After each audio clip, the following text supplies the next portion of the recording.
श्लोक है दूसरे अध्याय का 56 नंबर श्लोक, अध्याय सेकंड, श्लोक नंबर 56। श्लोक है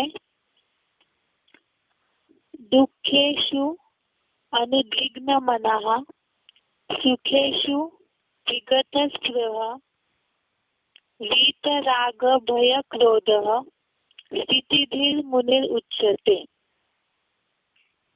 श्लोक दोबारा, दुखेषु अनुद्विग्न मनः सुखेषु विगतस्पृहः वीतराग भय क्रोधः स्थितिधीर मुनिर उच्यते।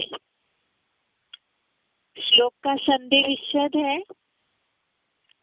दुखेषु अनुद्विग्न मनः सुखेषु विगतस्पृहः वीतराग भय क्रोधः स्थितिधि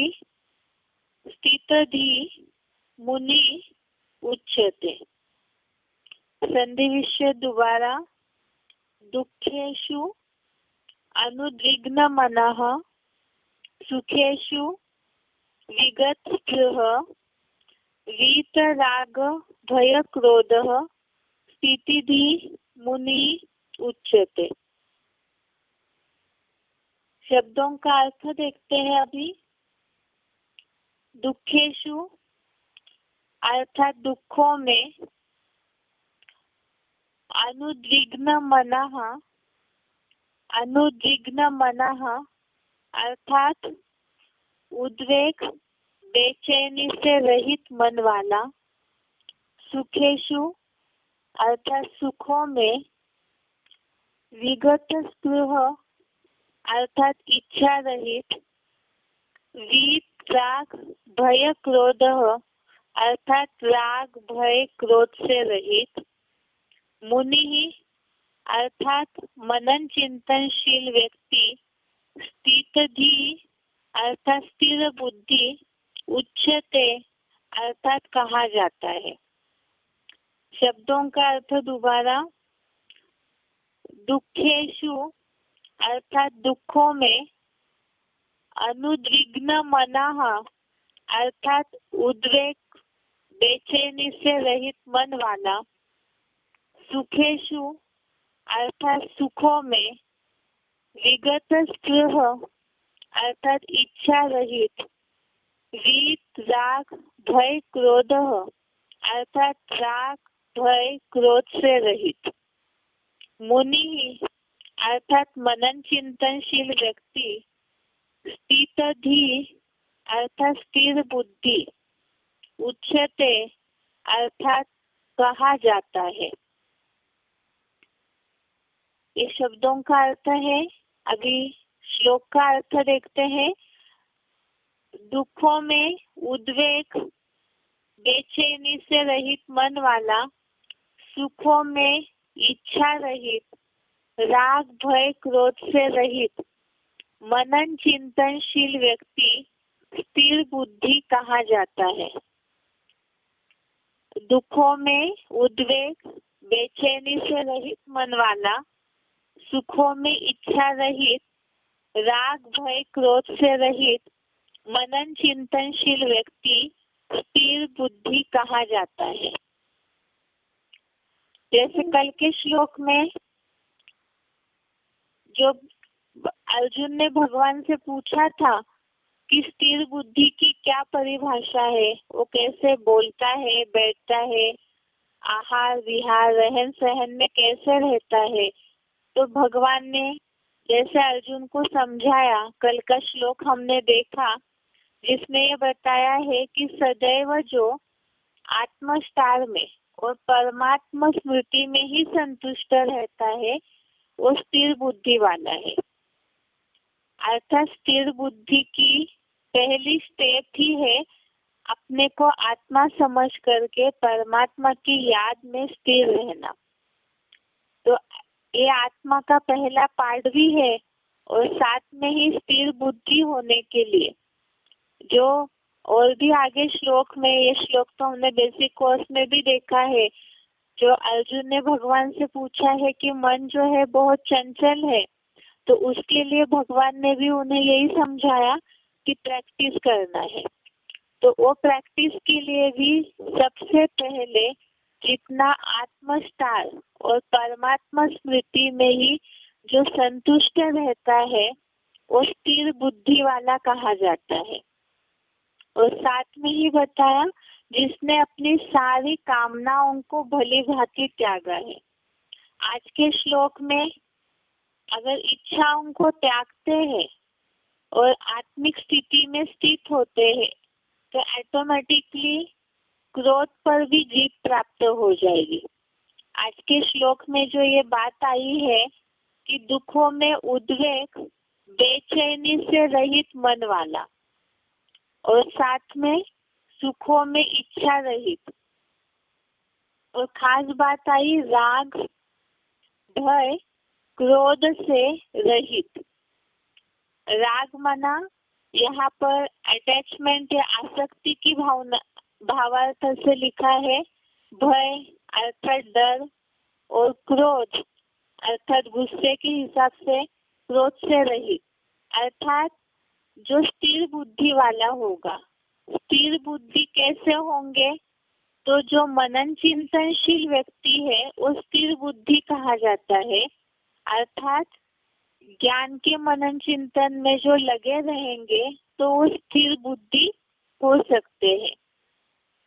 एक बार इस श्लोक का क्लैरिफिकेशन सहित अर्थ देखते हैं ताकि सही रीति समझ में आए। दुखों में उद्वेग, बेचैनी से रहित मन वाला, लौकिक सुखों में अनासक्त रहने वाला, इच्छा रहित तथा पुरुषोत्तम संगम युग में खास राग, भय, क्रोध से रहित, ज्ञान नेत्र से इस प्रकार ईश्वरीय महावाक्यों को जानने वाला मनन चिंतनशील व्यक्ति स्थिर बुद्धि कहा जाता है। दुखों में उद्वेग, बेचैनी से रहित मन वाला, लौकिक सुखों में अनासक्त रहने वाला, इच्छा रहित तथा पुरुषोत्तम संगम युग में खास राग, भय, क्रोध से रहित, ज्ञान नेत्र से इस प्रकार ईश्वरीय महावाक्यों को जानने वाला मनन चिंतनशील व्यक्ति स्थिर बुद्धि कहा जाता है। तो स्थिर बुद्धि होने की प्रैक्टिस कैसे होगी? इसका उपाय है कि मनन चिंतनशील व्यक्ति जब मनन चिंतन करते रहेंगे, जैसे संगठन के अभी 1-2 हफ्ता पहले की मुरली में भी ये बात शिव बाबा ने बोली थी कि वास्तव में ज्ञान जो है वो ऐसी तलवार है जिस आधार से जो रास्ते पर हम चल रहे हैं तो ज्ञान की तलवार से हर विघ्न को काटा जा सकता है। और ज्ञान के मनन चिंतन में ही हमेशा लगे रहेंगे तो ऑटोमेटिकली ही ऐसे कोई ना कोई पॉइंट्स का मंथन चलेगा जो ये जो ऊपर स्थितियां बताई है जीवन में आने वाली, इस जीवन के युद्ध में ऐसी स्थिति परिस्थितियां हर एक के जीवन में आती है। तो ऐसे समय में भी मन अपना संयमित रहे, बैलेंस में रहे, तो उसके लिए जरूरी है कि मनन चिंतन हमेशा ज्ञान का चलता रहे। और मनन चिंतन भी कब चलेगा? इसके लिए बताया कि आत्मा स्टार में जितना मन बुद्धि एकाग्र होगी और परमात्मा की याद में जितना आत्मा स्टार की ज्योति एकाग्र होगी, याद में ही मन बुद्धि लगी रहेगी, तो उस समय ही बुद्धि जितनी सूक्ष्म होती जाएगी तो ज्ञान का मनन चिंतन अपने आप चलेगा। और ज्ञान का मनन चिंतन जब चलते रहेगा तो एकाग्रता के कारण ऐसे ऐसे पॉइंट्स भी मन में आते रहेंगे और साथ में ही वो पॉइंट्स के आधार से ही स्थिति परिस्थितियों में जीवन के युद्ध में भी अपने आप ही स्थिरता आ जाएगी। जिसके लिए पहला बताया है दुखों में उद्वेग, बेचैनी से रहित मन वाला, अर्थात जब ऐसी ऐसी स्थिति परिस्थिति आती है तो उद्वेग या बेचैनी निर्माण हो जाती है मन में। क्या करना है क्या नहीं करना है ये समझ में नहीं आता है। तो ऐसे समय में अगर स्थिर नहीं हो पाते हैं तो ही कुछ ना कुछ गलत डिसीजन हो जाते हैं। इसीलिए दुखों में ही ज्ञान वास्तव में है ही इसीलिए ताकि जीवन के रास्ते में ऐसे ऐसी स्थिति परिस्थितियों में हम ज्ञान का उपयोग कर सके। इसीलिए बताया दुखों में उद्वेग बेचैनी से रहित मन वाला, लौकिक सुखों में अनासक्त रहने वाला। अब सुख के लिए ये हमने देखा है बेसिक कोर्स में सीखते समय कि सुख जो है इस दुनिया के वो मृग तृष्णा के समान है। एक तो वो कभी पूरे नहीं होते हैं। 16वें अध्याय में ये बात बताई हुई है जिसमें तामसी गुण या आसुरी योनियों के लक्षणों में कि आज ये मिल गया कल वो मिलेगा, इतना धन चाहिए, इस तरह की जो इच्छाएं है वो बढ़ते ही रहती है। लौकिक में भी इस बात को भक्ति मार्गीय दुनियावी लोग भी मानते हैं कि इच्छाओं की जो पूंछ है वो कभी खत्म नहीं होती है।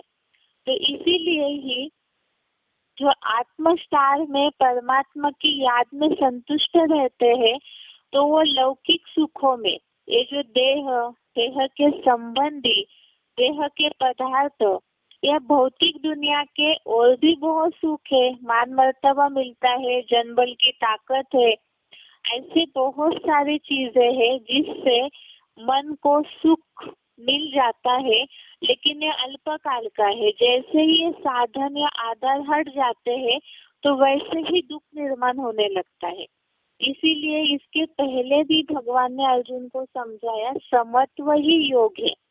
सफलता असफलता लाभ हानि या तो जय पराजय ये जो भी बातें हैं निंदा स्तुति तो ये सारी बातों से जहाँ भी सुख या दुख इसमें बैलेंस नहीं रह पाता, डिसबैलेंस होता है, तभी मन बेचैन हो जाता है।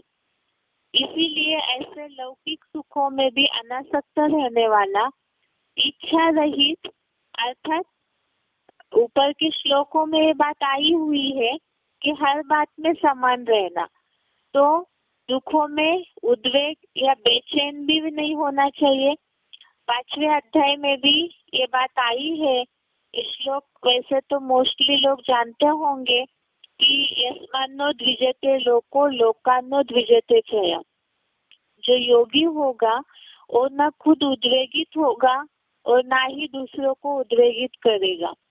तो इस तरह से पहले तो अपनी मन बुद्धि स्थिर होनी चाहिए। लेकिन ये संघर्ष है, ये जीवन ही एक युद्ध है, तो इसमें ये सब स्थिति परिस्थितियां ऊपर नीचे होते ही रहती है। लेकिन इसके बावजूद भी ज्ञान की तलवार का आधार हमेशा लेकर के रखना है। अगर तलवार हाथ से छूट जाती है तो स्थिति परिस्थितियों का सामना करना मुश्किल हो जाता है। इसलिए यहाँ लिखा है दुखों में उद्वेग बेचैनी से रहित मन वाला, लौकिक सुखों में अनासक्त रहने वाला, इच्छा रहित अर्थात कोई भी प्रकार की इच्छा न हो। और साथ में यहाँ बताया ये इच्छा रहित के लिए कल हमने देखा जो 4थे अध्याय के श्लोक में 6वें अध्याय में भी ये बात आई है, सर्व संकल्प सन्यासी और सर्वारंभ परित्यागी। एक तो जो योगी है वो संकल्पों का भी त्याग करेंगे, संकल्पों में भी कोई इच्छा नहीं रखेंगे। और दूसरा बताया है सर्वारंभ परित्यागी अर्थात पूरी तरह से परित्याग करने वाले हर बात का। तो न दुखों को अपनाना है ना ही सुखों में आसक्त होना है, ऐसे इच्छा रहित तथा पुरुषोत्तम संगम युग में राग माना आसक्ति भय। तो इसके लिए भी हमने भय के लिए श्लोक पहले भी देखा है। 40 नंबर श्लोक नेहाभिक्रम नाशोस्ति।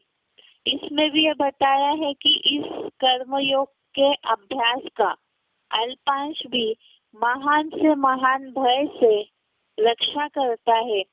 तो ऐसे आत्मिक स्थिति की परमात्मा की याद की प्रैक्टिस होगी तो भय रहित होंगे और क्रोध रहित भी होंगे। इच्छाएं माना ही कामनाएं, तो ये इच्छाओं की पूर्ति नहीं होती है तभी क्रोध आता है, दुख निर्माण होते हैं, बेचैनी होती है। और इच्छाएं ही नहीं रखेंगे कोई, आत्मा जो है परम धाम में बिल्कुल ही स्टार में रहती है, अपने मूल स्वरूप में रहती है, पॉइंट ऑफ लाइट। तो इसमें परम धाम में तो कुछ भी नहीं है, केवल आत्मा बिंदु, न कोई संकल्प न कुछ। तो यहाँ इस सृष्टि पर भी जो हम मुरलियों में सुनते हैं कि इस सृष्टि पर ही पहले परम धाम को उतारना है, तो उसके लिए ये सारी कर्मयोगी स्थिति और उससे भी ऊपर कर्माती स्थिति, जिसमें कोई भी बात की इच्छा न हो, कर्मों का कोई लेप छेप ही न लगे, कर्म कर रहे हैं लेकिन उसका भान भी न रहे, उसमें आसक्ति न हो, इस तरह से जितनी स्थिति बनती जाएगी याद के आधार से, तो वो स्थिर बुद्धि वाले हैं। इसके लिए बताया ज्ञान नेत्र से इस प्रकार ईश्वरीय महावाक्यों को जानने वाला मनन चिंतनशील व्यक्ति स्थिर बुद्धि कहा जाता है। तो लगातार अगर ज्ञान का मनन चिंतन चलता रहेगा, लेकिन ज्ञान का मनन चिंतन भी कब चलेगा, देहभान अगर है परसेंटेजली, तो ज्ञान का मनन चिंतन जिस तरह चलना चाहिए गहराई से वो नहीं चलेगा। जैसे जो भी लोग ऊपर जाते हैं साइंस वाले, तो जैसे रॉकेट्स वगैरह चीजें हैं, ऐसी जो भी चीजें ऊपर जाती है तो हल्का होना जरूरी है। तो इसी तरह से पुरुषार्थ में भी ऊंची स्टेज में जाना है। जैसे पतंग है वो बहुत हल्की होती है तो ऊपर जाती है, तो इसी तरह से यहाँ पर भी ऊंची स्टेज में तभी पहुंच सकते हैं जब आत्मा स्टार में बिल्कुल टिकेंगे, देह का भान नहीं रहेगा, और तब ही ऐसी स्थिति में ही ज्ञान का मनन चिंतन भी अच्छा चलेगा। और तब ही जो भी इस युद्ध में स्थिति परिस्थितियां आती है उसमें स्थिर बुद्धि होंगे।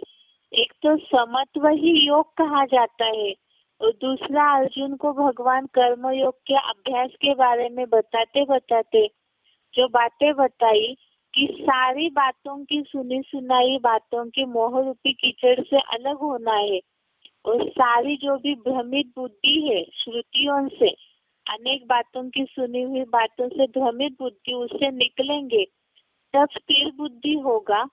और ये सब बातें, इसमें भी क्रोध आना, दुखों में बेचैनी होना, भय लगना, ये सब बातों के ऊपर भी तो कहीं ना कहीं सुनी सुनाई वैरायटी बातों का प्रभाव रहता है। तो इसीलिए ही एक ही साधे सब सदे और सब साधे सब जाए, इस बात को बुद्धि में रख करके अगर मनन चिंतन में स्थिर हो जाते हैं तो स्थिर बुद्धि है। ये आज के श्लोक का भावार्थ है। एक बार इसे उच्चारण से सुनते हैं और इस हफ्ते के श्लोक की रिवीजन करते हैं।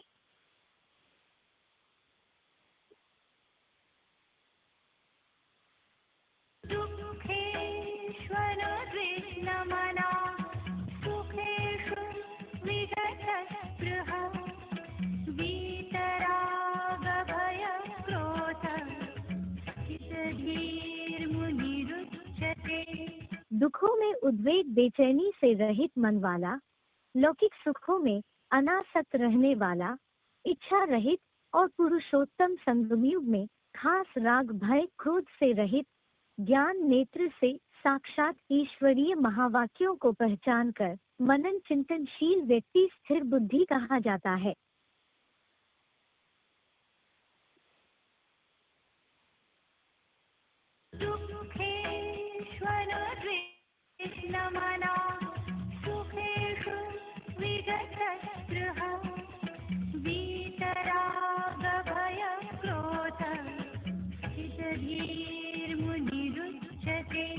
दुखों में उद्वेग बेचैनी से रहित मन वाला, लौकिक सुखों में अनासक्त रहने वाला, इच्छा रहित और पुरुषोत्तम संगमयुग में खास राग भय क्रोध से रहित ज्ञान नेत्र से साक्षात ईश्वरीय महावाक्यों को पहचान कर मनन चिंतनशील व्यक्ति स्थिर बुद्धि कहा जाता है।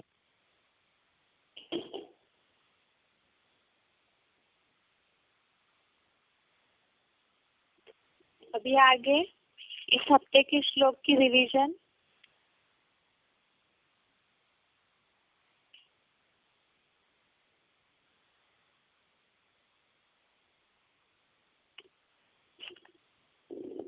पहला श्लोक है इस हफ्ते का 50 नंबर श्लोक, श्लोक नंबर 50। बुद्धि युक्तो जहातीह उभे सुकृत दुष्कृते तस्माद् योगाय युज्यस्व योगः कर्मसु कौशलम। श्लोक का अर्थ है, बुद्धि योगी इस श्लोक में दोनों प्रकार के अच्छे और बुरे माने जाने वाले कर्म जैसे दान धर्म या रिश्वत चोरी चकारी आदि भी छोड़ देता है। कर्मों में कुशलता ही योग है। अतः क्षेत्र रूप अर्जुन के मुकर्रर रथ क्षेत्रज्ञ शिव ज्योति के योग में जुट जा। तो इस श्लोक में यही बात बताई है कि जो बुद्धि योगी है अर्थात कर्म योग की बात को समझाते समझाते भगवान ने ये बात बोली कि कर्म योग में ये भी एक विषय है कि कर्मों में कुशलता ही योग है। और इसमें जो बुद्धि योगी है उनको कोई भी बात में आसक्त नहीं होना है। तो सांसारिक फल की इच्छा जिससे निर्माण हो ऐसे बुरे अच्छे और बुरे दोनों कर्मों को भी बुद्धि योगी छोड़ देता है। तो इसीलिए इस श्लोक में खास बताया कर्मों में कुशलता ही योग है। अर्थात जितना याद में रहेंगे उतना ही कर्मों में कुशलता भी आती जाएगी। अगला श्लोक है 51 नंबर श्लोक है, कर्मजं बुद्धि युक्ता ही फलम त्यक्त्वा मनीषिणः जन्म बंध विनिर्मुक्ताः पदम गच्छन्ति अनामयम्। अर्थात शिव बाबा से बुद्धि लगाने वाले ज्ञानी जन विश्व कल्याण के कर्म से उत्पन्न हुए फल को त्याग कर जन्म जरा मरण आदि बंधनों से विशेष रूप से मुक्त हुए पाप रहित अतीन्द्रिय सुख वाले कलातीत विष्णु लोकीय परम पद को वैकुंठ में प्राप्त करते हैं। तो इसमें ये बात बताई जैसे कर्मण्य वादी का रास्ते इस श्लोक में ये बात आई थी कि सांसारिक फल की इच्छा नहीं करनी है। कर्म योगियों को सिर्फ कर्म करना है और मैं ही करता हूँ ऐसे भी नहीं समझना है। इसी तरह से उससे भी ऊंची स्टेज जो ज्ञानी ब्राह्मण है ज्ञानी बन जाते हैं तो विश्व कल्याण से उत्पन्न विश्व कल्याण का जो कर्म है उससे उत्पन्न हुए फल को अर्थात ईश्वरीय सेवा करते हुए भी ईश्वरीय कार्य में लगे हुए रहने पर भी कई बार महिमा या सुख के साधन सेवा के साधन इसमें भी स्थिति ऊपर नीचे हो जाती है। इससे जो फल मिल रहा है अर्थात जो भी जैसे बताया महिमा मिलती है साधन मिल जाते हैं तो ये सारी बातों के भी फल को त्याग कर और साथ में सांसारिक फल को तो त्यागने की बात ऊपर ही बताई हुई है। ऐसे जो बिल्कुल निराले हो जाते हैं तो जन्म जरा मरणादिक बंधनों से विशेष रूप से मुक्त हुए अर्थात ये सारी बातों का बंधन भी जिन पर नहीं होगा। तो ये तभी हो सकता है जब पूरी याद की स्टेज में हो और इस देह में रहते हुए भी हर बात से अनासक्त अर्थात डिटैच हो, देह अलग महसूस हो और आत्मा अलग महसूस हो और फिर कर्म करे निमित्त समझ करके दृष्टि समझ करके तब ही ये जो बंधन है जन्म जरा अर्थात बूढ़ापा और मरण आदि का इस मृत्यु लोक में सबसे बड़ा दुख तो है मृत्यु का ही। तो ये सारे बंधनों से विशेष रूप से मुक्त हुए पाप रहित अतीन्द्रिय सुख वाले कलातीत विष्णु लोकीय परम पद को वैकुंठ लोक में प्राप्त करते हैं। अर्थात जो लक्ष्य है हमारा इसी शरीर से नर से नारायण, नारी से लक्ष्मी बनना, देवता बनना पुरुषार्थी शरीर से, तो वैसी स्थिति प्राप्त करने के लिए हर बात के बंधन से मुक्त होंगे, तब वही वैसी अनुभूति होगी। अर्थात जब इन सारी बातों से स्थिति बन जाएगी तो सत संकल्पों के वाइब्रेशन से आत्मा के अंदर जो भी ऐसे वाइब्रेशंस निर्माण होते जाएंगे, उसमें जब शरीर स्थिर हो जाएगा, ऐसे कर्म करते हुए कर्मों की कुशलता में आते आते, तब ही इस तरह से इसी शरीर से जो परम पद की प्राप्ति होनी चाहिए वो प्राप्ति हो सकती है। अगला श्लोक है 52 नंबर का। यदा ते मोह कलिलम बुद्धि व्यतितरिष्यति तदा गंतासि निर्वेदम श्रोतव्यस्य श्रुतस्य च। जब तेरी द्वापर से ही विकारी बनी बुद्धि मीडिया, शास्त्र, दैहिक गुरुओं आदि की सुनी सुनाई और विदेशियों विधर्मियों की अंधश्रद्धा युक्त झूठी बातों के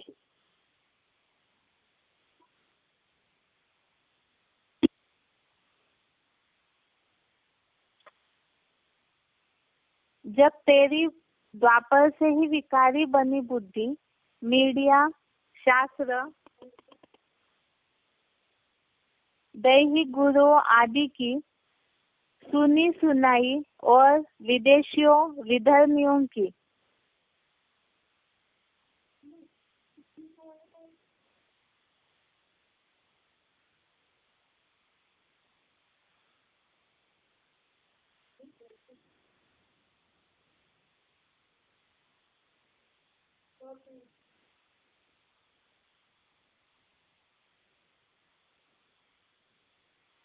विदेशियों विधर्मियों की अंधश्रद्धा युक्त झूठी बातों के मोहरूप कीचड़ को भली भांति पार करेगी, तब मिसाइलों से भस्मीभूत होने वाली दुनिया के वैराग्य को प्राप्त होगा।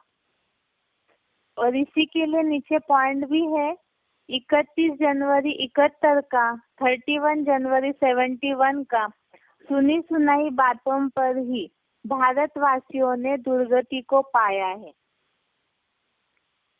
तो इसमें तो बात बताई है। इसके पहले भी हमने व्यवसायत्मिका ये श्लोक देखा था जिसमें असंख्य शाखाओं की मतें असंख्य है, तो उसमें बुद्धि भ्रमित हो जाती है। और ये जो भी असंख्य शाखा है उससे ही मीडिया, शास्त्र, दैहिक गुरुओं आदि की फैलाई हुई वैरायटी बातों में यहाँ मोह रूप कीचड़ इसलिए बोला है क्योंकि जिस लौकिक जीवन को अब तक जी रहे थे और साथ में ही ज्ञान में चलते हुए भी लौकिक वालों से संबंध संपर्क तो रहता ही है, तो वैरायटी बातें बुद्धि में जाती है या बहुत सारी परंपरागत बातें बुद्धि में रहती है, तो उससे जल्दी छोड़ नहीं पाते, अपने को छुड़वा नहीं पाते हैं। इसीलिए बोला है मोह रूप कीचड़।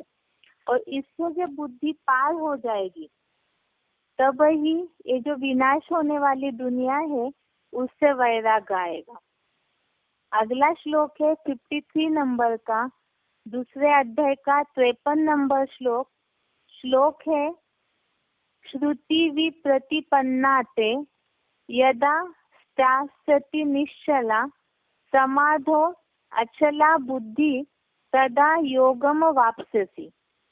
अर्थात जब तेरी श्रुतियों से भ्रमित बुद्धि साक्षात आए हुए परमात्मा की स्मृति में अविचल स्थिर होगी, तभी अति सूक्ष्म आत्मस्टार रूपी रिकॉर्ड के अंदर 84 जन्मों के स्वदर्शन चक्रगत सागर मंथन में लगेगी, तब योग की समाधिगत स्थिति को पालेगा।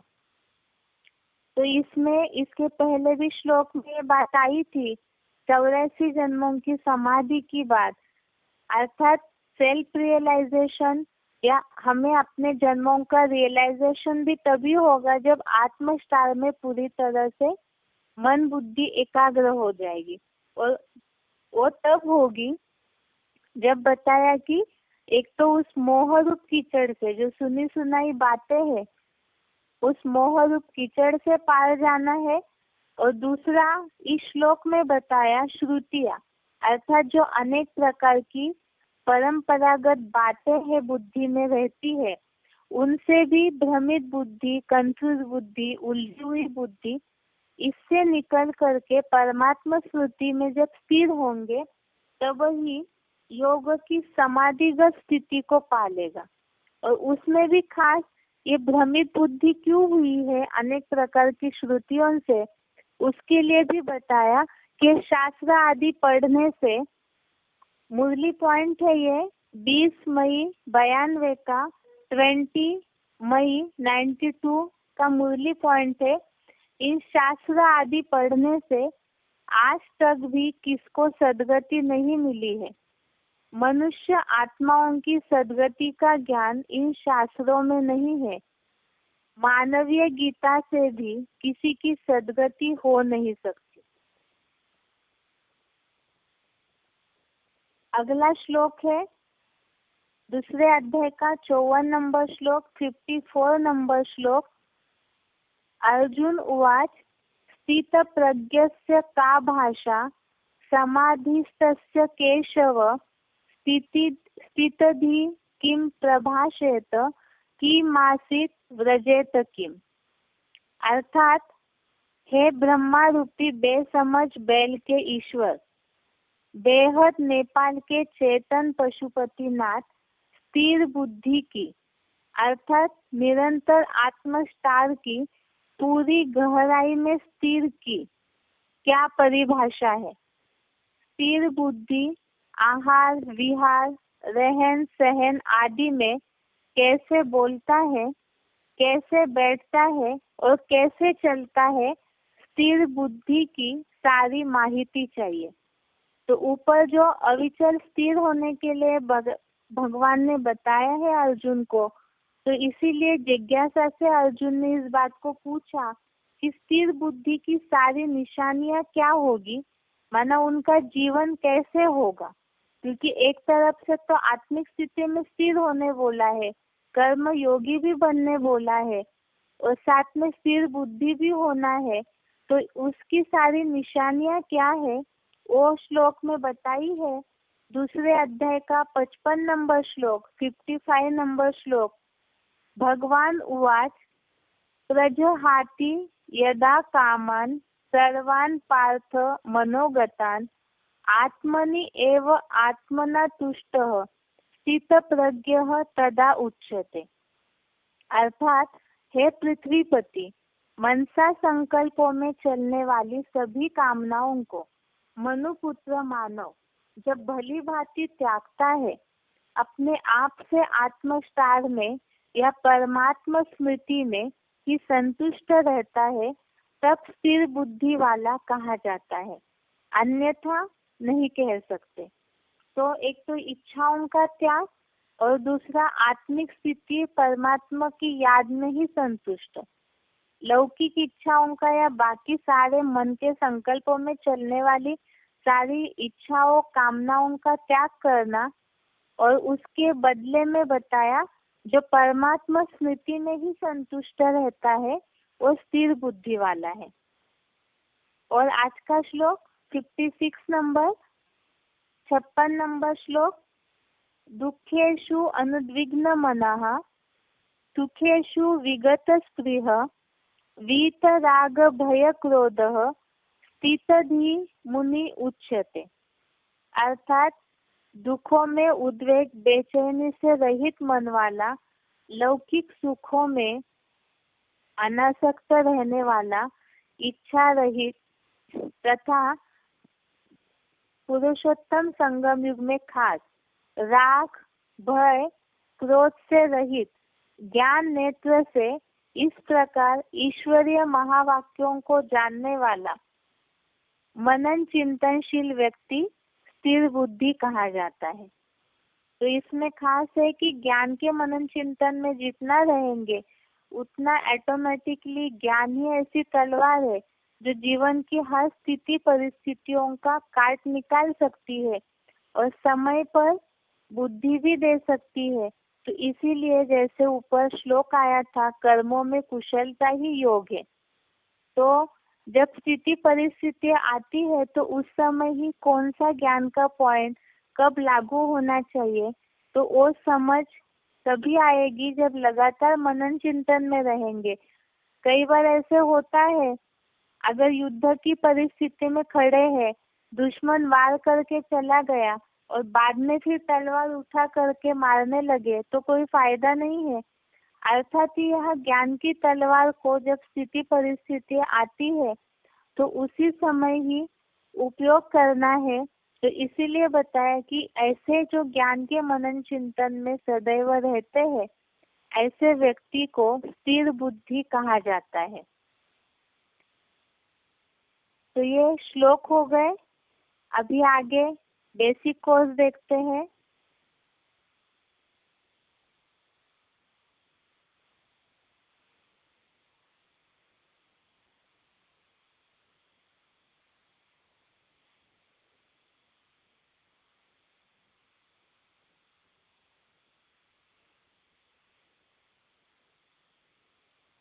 बेसिक कोर्स में इस हफ्ते हमने देखा है 84 लाख योनियों की बात जो हमने समझी थी अभी तक।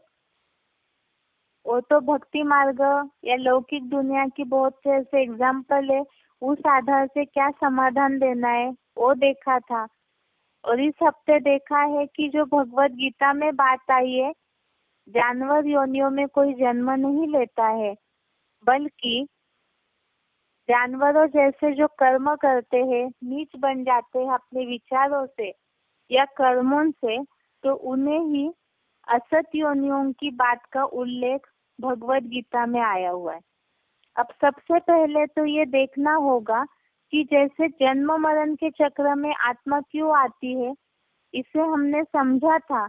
और इस जन्म मरण के चक्र में आने का कारण है, जिस प्रकृति में आत्मा बंध जाती है तो वो सत रज तम 3 गुणों से प्रसारित होते हैं। और वो 3 गुणों में आसक्ति या लगाव, अर्थात जिस देह के पिंजड़े में आत्मा बंध जाती है उसके संग से अटैचमेंट निर्माण होता है और उसके कारण गुणों का जो प्रभाव पड़ता है कर्मों पर, उसी आधार से ही सत असत योनिया जो एकमात्र कारण है जन्म का। इसमें जैसे क्लैरिफिकेशन में बात आई है, अब हमने श्लोक सीखते समय इस बात को देखा है कि जिज्ञासुओं को समझाते समय तुरंत इस बात को नहीं बता सकते, क्योंकि क्लैरिफिकेशन जो है वो है तो सारा दुनियावी बहुत सारे एग्जाम्पलों के साथ, लेकिन फट से कोई इन बातों को मानेगा नहीं। इसीलिए पहले जो सिंपल अर्थ है विदाउट ब्रैकेट, ब्रैकेट के सिवाय का जो अर्थ है, उसी आधार से पहले जिज्ञासुओं को समझाना है और उसके बाद उसका भावार्थ जो ब्रैकेट में लिखा है वैसे। लेकिन उसके लिए हमें खुद पहले इस भावार्थ को सही रीति से समझना होगा ताकि जिज्ञासुओं को क्लियर कर सके। जैसे इस श्लोक में भी ये बात बताई है कि प्रकृति में स्थित और प्रकृति से पैदा हुए जो 3 गुणों को आत्मा भोगती है, और इन गुणों में आसक्ति या लगाव ही आत्मा के सत असत योनियों में, अर्थात देव दानव आसुर आदि योनियों में जन्म का एकमात्र कारण है। अभी बात यह है कि ये सत असत योनिया माना एग्जैक्ट क्या है, और इस सत असत योनियों का जो यहाँ बात बताई है कि इनका ये जो 3 गुण है सत रज तम, इन 3 गुणों से क्या संबंध है, तो इसे भी भगवत गीता में ही हमने देखा है। जैसे 14वें अध्याय के 15वें श्लोक में बात आई है मूढ़ योनि की। अध्याय 14 श्लोक नंबर 15, इसमें बात आई थी मूढ़ योनि की। उसमें बताया है राक्षसी गुण में, राक्षसी योनियों में पैदा होते हैं, जो तामसी गुण वाले होते हैं, ऐसे जो कर्म वाले होते हैं। और 16वें अध्याय के 20वां श्लोक, अध्याय 16 श्लोक नंबर 20 में ये बात आई थी जो मूढ़ा जन्मनि जन्मनि बोला हुआ है। पहले तो उसी से कनेक्टेड जो श्लोक हमने देखे थे 18-19 नंबर के, उसमें बात आई थी जो अहंकार, काम, क्रोध, घमंड ऐसे जो भी है ऐसे गुणों वाले, तो वो सब मेरी योग ऊर्जा का विद्वेष करने वाले हैं और उन द्वेष करने वालों को मैं आसुरी योनियों में फेंकता हूँ। और ऐसे जो आसुरी योनियों वाले हैं और तामसी गुण उनमें प्रधान होने के कारण वो जन्म जन्मांतर अधोगति को अधम गति को पाते हैं, ऐसे उल्लेख आया है। तो ये अधम गति को पाते हैं माना दुर्गति को पाते हैं, नीचे गति को पाते हैं। अब जब ये तामसी गुण वाले अधोगति को पा रहे हैं, आसुरियों ने बोला है, तो इसके ऑपोजिट जरूर सत्व गुण वाले देव योनि को पाने वाले होने चाहिए। लॉजिक तो यही कहता है, लेकिन ये हम गीता के आधार से ही जिज्ञासुओं को समझाएंगे कि क्या सात्विक गुण वाले ही देवता योनि को देव गुण को पाते हैं क्या, और अगर है यही वास्तविकता तो वो भी गीता के आधार से ही देखते हैं, जिसमें हमने श्लोक समझाया था 14वें अध्याय का 14वां श्लोक, अध्याय 14 श्लोक नंबर 14। इसमें जो बात आई थी कि देहधारी का सत्व गुण अति बढ़ने पर, सत्व गुण सतो प्रधान सात्विक गुण अति बढ़ने पर प्रलयकालीन महामृत्यु को पाता है और पुरुषोत्तम को जानने वाले निर्मल स्वर्गीय लोकों को पाता है। और यहाँ जो निर्मल लोकों की बात आई है, तो ये निर्मल लोक क्या है कि सत्व गुण वाले निर्मल लोक में जाते हैं। और ये निर्मल लोक रहता कहाँ है, होता कहाँ है, इसके लिए और एक कनेक्टेड श्लोक है 14वें अध्याय का 18वां श्लोक, अध्याय 14 श्लोक नंबर 18। इसमें बात आई है कि जो सत्व गुण में स्थित है वो ऊपर जाते हैं। यहाँ बताया सत्व गुण बढ़ने पर निर्मल लोक को पाते हैं, और इस आदि के श्लोक में बताया सत्व गुण में स्थित ऊपर जाते हैं। तो इसका मतलब जरूर ये जो सत्व गुण वाले निर्मल लोक में भी जाते हैं और सत्व गुण वाले ऊपर जाते हैं, तो ये ऊपर जाना माना क्या है, इसे भी हम आगे समझते हैं। मतलब निर्मल लोक और सत्व गुण वाले ऊपर ऊंची स्थिति में स्वर्ग में जाते हैं। रजोगुण वाले मध्य में स्थित होते हैं, अर्थात द्वापर युगी नरक लोक में, और जघन्य पापियों की गुण वृत्ति वाले तामसी लोग अधोगति में जाते हैं। अधोगति का तो हमने इसके पहले भी देखा है कि जो आसुरी योनियों वाले हैं वो अधोगति को अर्थात नीच गति को जाते हैं। इसके बाद अभी बात है कि सत्वगुण वाले ऊपर जाते हैं, निर्मल लोक में जाते हैं। तो इसका मतलब क्या है, क्या सच में ही ऊपर कोई ऐसा लोक है कि जहाँ देवताएं रहते हो? वैसे तो ये जो शरीर है ये तो देह भान का भरा हुआ है 5 तत्वों का, और 5 तत्वों की जहाँ लिमिट खत्म हो जाती है उससे ऊपर कोई भी इस देह के पुतले को लेकर के तो जा ही नहीं सकता है। तो फिर ऊपर जाते हैं, इसका मतलब देवताओं को भी तो मनुष्य शरीर में ही दिखाया जाता है। तो फिर ऊपर है स्वर्ग, इसका मतलब क्या है? तो गीता के आधार से ही इस बात को भी हम समझाने का प्रयास करते हैं कि वास्तव में न ही पृथ्वी के ऊपर या इन 5 तत्वों के सूरज चांद सितारों के ऊपर या पृथ्वी के ऊपर कोई ऐसा स्वर्ग है, और ना ही धरती के नीचे कोई पाताल है। इसके लिए ही भगवत गीता में 16वें अध्याय का 6वां श्लोक, अध्याय 16 श्लोक नंबर 6, इसमें ये बात क्लियर की है कि वास्तव में ऊपर या नीचे कोई दूसरा लोक नहीं है, इस धरती पर ही है। ये जो श्लोक है 2 भूत स्वर्गो लोके अस्मिन् दैव आसुर एव च। इसमें भगवान ने ये बात बताई है कि इस दुनिया में प्राणियों की सृष्टि दो प्रकार की है, एक तो देवताओं की और दूसरी राक्षसों की। तो इस दुनिया में बोला हुआ है, इसका मतलब भगवान अर्जुन को जिस दुनिया में बैठ करके युद्ध का ज्ञान दे रहे हैं, गीता ज्ञान समझा रहे हैं, युद्ध के लिए प्रेरित कर रहे थे, तो उस दुनिया में ही भगवान ने ये बात बताई कि इस दुनिया में दो प्रकार की सृष्टि है, एक तो देवताओं की, दूसरी राक्षसों की।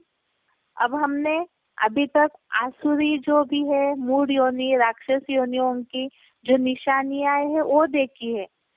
अब देवताओं की भी ऐसी निशानियां हम जिज्ञासुओं को क्लियर करेंगे कि वास्तव में अलग से कोई लोक नहीं है, इस धरती पर ही देवताएं होते हैं और राक्षस भी। मनुष्य अपने गुणों के कारण ही, कर्मों के कारण ही ऊपर भी उठता है और नीचे भी गिरता है, जानवर ये जैसा भी बनता है और ऊंचा उठ करके देवता जैसे भी बनता है। अब इसे हम गीता के आधार से ही जिज्ञासुओं को समझाएंगे, जिसके लिए पहली बात तो है वास्तव में ऊपर और नीचे जाना कोई दूसरे लोक में जाने की बात नहीं है, परंतु यहाँ ही ऊंची और नीची स्टेज की बात है, जिसके लिए जो 16वें अध्याय के 20वें श्लोक में ये बात आई थी, मूढ़ा जन्मनि जन्मनि, अर्थात जो ऐसे आसुरी कर्म करने वाले हैं वो अधम गति को ही पाते हैं। मतलब जो नीचे कर्म करने वाले हैं, नीचे विचार वाले लोग हैं, वो नीचे गति को ही पाते हैं, तो वो नीचे गिरकर असुर जैसे बन जाते हैं, क्रूर बन जाते हैं, घमंडी, अहंकारी, क्रोधी, इस प्रकार की जो भी बताए अवगुण वो सारे आसुरी योनियों के लक्षण हैं। और सत्व गुण वाले ऊपर जाते हैं, ऊंची स्थिति को पाते हैं, मनुष्य से देवता बन जाते हैं।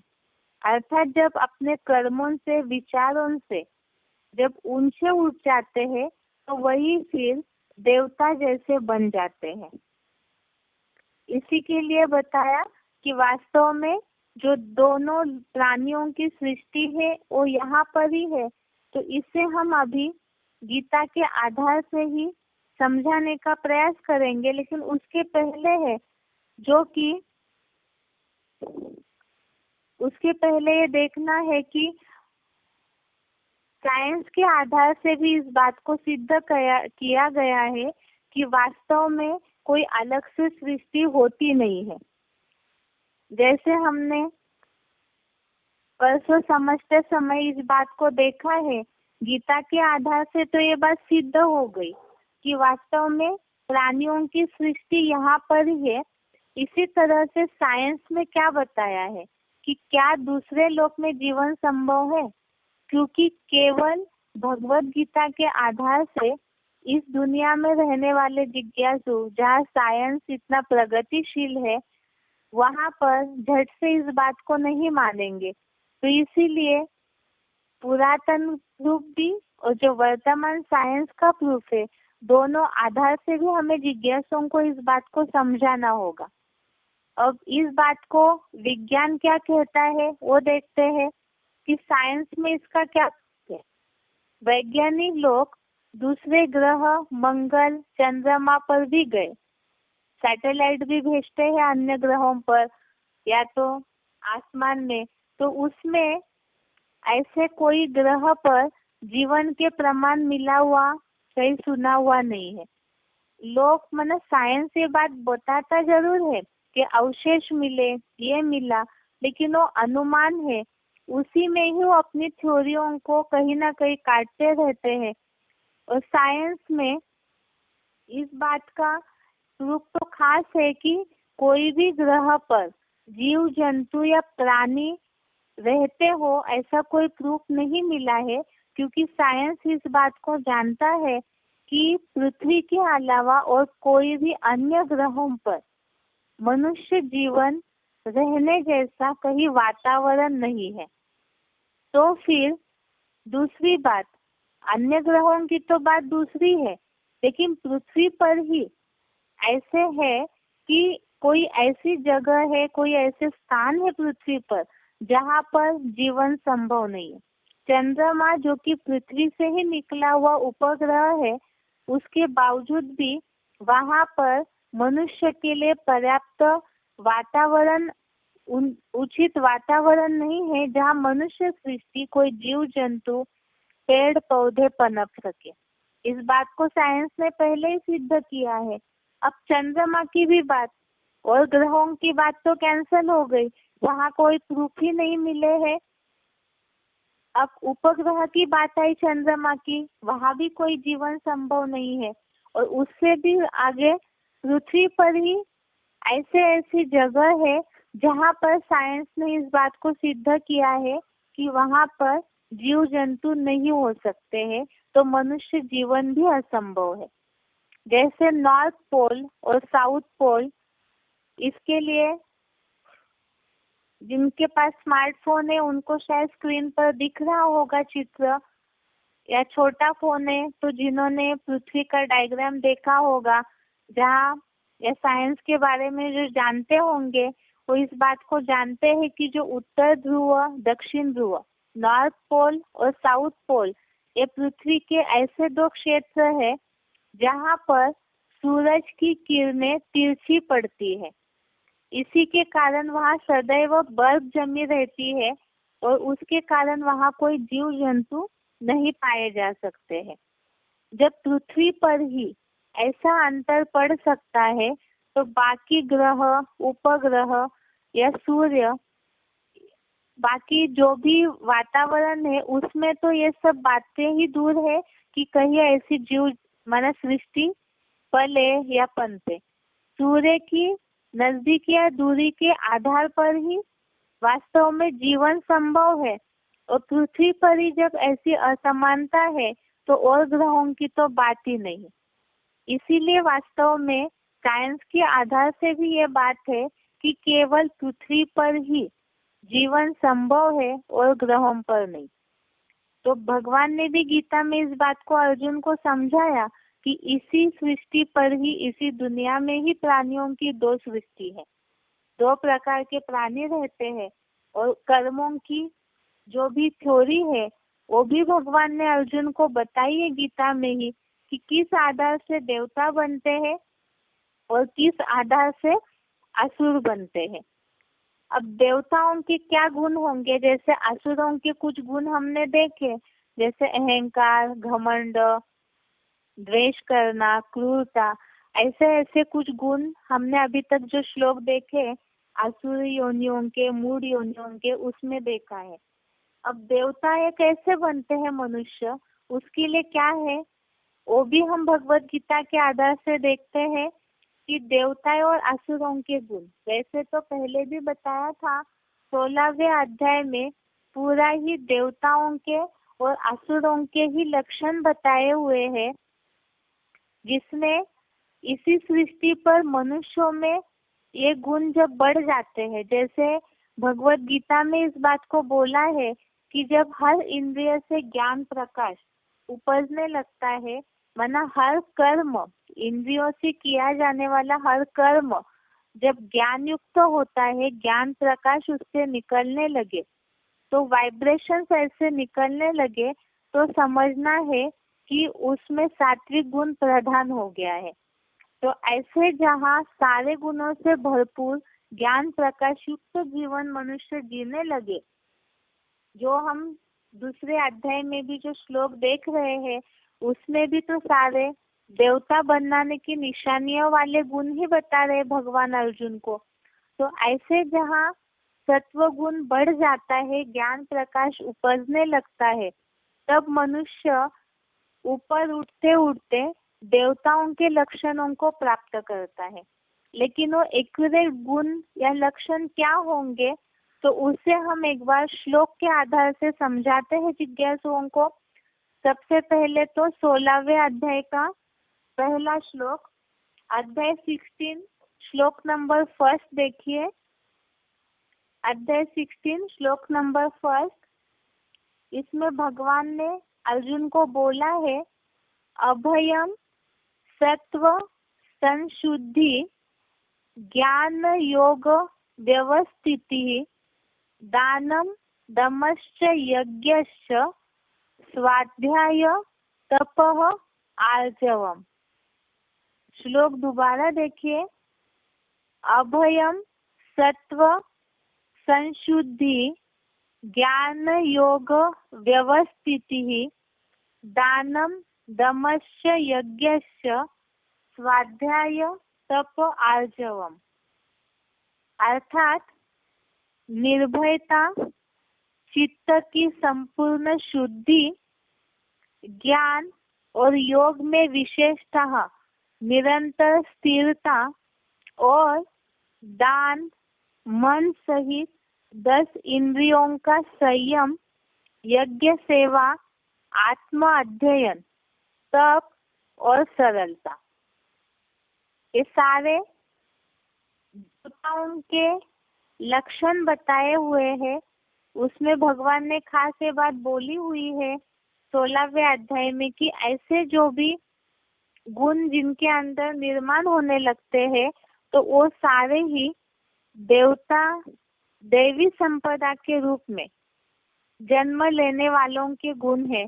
या तो ऐसे अपने जीवन को जो बदलते हैं पुरुषार्थ करके, तो उनकी निशानियां बताई हुई है कि निर्भयता, चित्त की संपूर्ण शुद्धि, ज्ञान और योग में विशेषतः निरंतर स्थिरता, दान, मन सहित 10 इंद्रियों का संयम, यज्ञ सेवा, आत्म अध्ययन, तप और सरलता। इससे ही आगे और एक श्लोक है।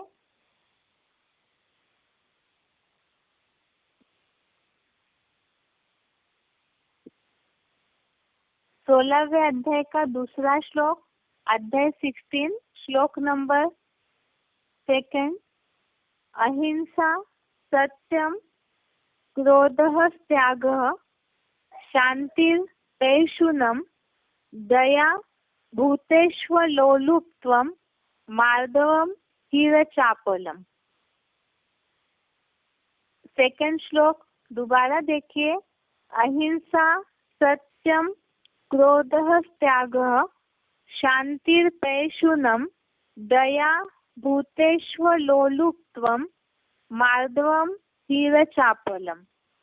अर्थात अहिंसा, सत्य, क्रोधहीनता, त्याग, शांति, दूसरों के दोष न देखना, प्राणियों पर दया का भाव, चंचलता न होना, लज्जा और वाणी में मीठापन और लोभहीनता। तो ऐसे 16वें अध्याय में बहुत से ऐसे श्लोक है जो पहले श्लोक से लेकर के 7वें 5वें श्लोक तक इस तरह की बातें बताई हुई है। ऐसे बीच बीच में बताया हुआ है, तो 16वें अध्याय का ठीक से अध्ययन करेंगे तो समझ में आएगा। आज के लिए तो केवल ये 2 श्लोक ही है, इसके बारे में ही टेस्ट में प्रश्न पूछे जाएंगे। तो इसीलिए ही ये देवताई संपदा के साथ ये दैवी गुण जो अपने में धारण करने लगते हैं ज्ञान के आधार से, तो उनकी ये निशानियां बताई है।